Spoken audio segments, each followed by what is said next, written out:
Hello dear audience, আজকের ক্লাসে আমরা আলোচনা করব কিভাবে প্রোনাউন রেফারেন্স প্র্যাকটিক্যালি প্র্যাকটিস করতে হয়। ওকে, তো প্রোনাউন রেফারেন্স সলভ করার জন্য আমাদের ফার্স্ট অ্যান্ড ফরমোস্ট কাজ হচ্ছে পুরো প্যাসেজ পড়ে কি করতে হবে, প্রোনাউনগুলো ইন্ডিকেট করতে হবে এবং সেন্টেন্স পড়ে পড়ে বুঝতে হবে কোন প্রোনাউন দ্বারা কাকে ইন্ডিকেট করেছে। ওকে, চলুন আমরা আজকে সলভ করব। তো দেখেন আমি উঠেছি যে Sunita and her friend Reba discussing about their upcoming exam. Okay, তাদের আপকামিং এক্সাম সম্পর্কে কথা বলেছিল। এখন দেখেন এই যে এখানে আসছে যে শি। আচ্ছা, এখন আমরা জানি না এখানে শি বলতে কাকে বুঝেছে। She is very worried about her exam. তাহলে দেখেন সুনিতা তার ফ্রেন্ডদের সাথে কথা বলেছিল, অর্থাৎ আমরা যখন প্রবলেম ফেস করি প্রথমত আমরা স্বয়ং নিজে ব্যক্তি অন্য কারোর সাথে তো বিষয়টা শেয়ার করি, তাই না?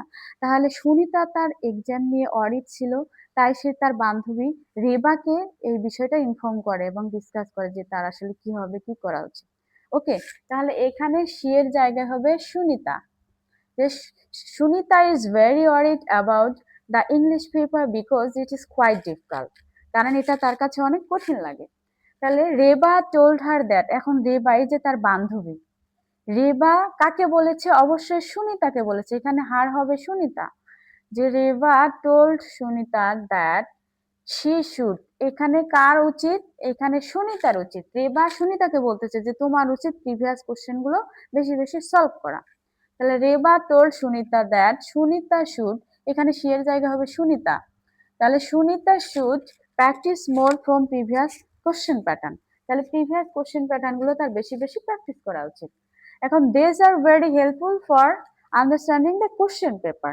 এখন আন্ডারস্ট্যান্ডিং কোশ্চেন পেপার হেল্প করার জন্য কোনগুলো প্রয়োজন, কোনগুলো বেশি সহায়ক বা উপকারী? তাহলে ওই যে কোশ্চেন প্যাটার্ন গুলো বলছে, তাহলে এখানে যে দেজের জায়গায় কি হবে?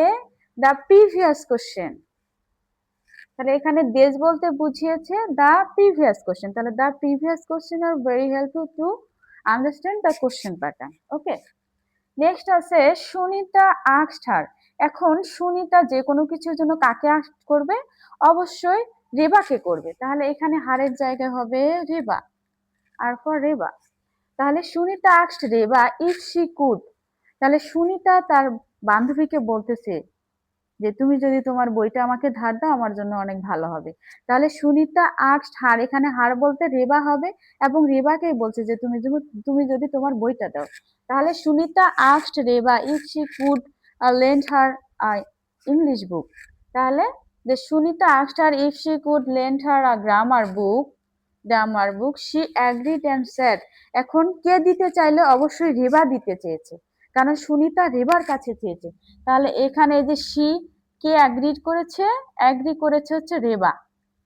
Reba agreed and said that it would help her to score better.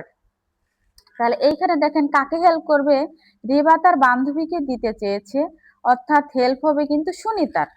এখানে হারের জায়গা হবে সুনিতা এবং তাদের প্যারেন্টস, এবং their parents also encourage them. এখন দেম বলতে কাকে বুঝিয়েছে? সুনিতা এবং তার ফ্রেন্ড রেবাকে, অর্থাৎ এখানে হবে দা টু ফ্রেন্ডস। দেমের জায়গায় হবে the two friends. Okay, got it? ঠিক এইভাবেই সলভ করতে হবে। প্রথমত কি করতে হবে? পুরো প্যাসেজ পড়ে প্রোনাউনগুলো ইন্ডিকেট করতে হবে, দেন সেন্টেন্স পড়ে পড়ে বুঝতে হবে কোন প্রোনাউন দ্বারা কাকে ইন্ডিকেট করেছে। ওকে, এভাবে অনেক খুব সহজে ইজিলি সলভ করা যাবে। ভিডিও কেমন হয়েছে অবশ্যই কমেন্ট করে জানাবে। See you soon.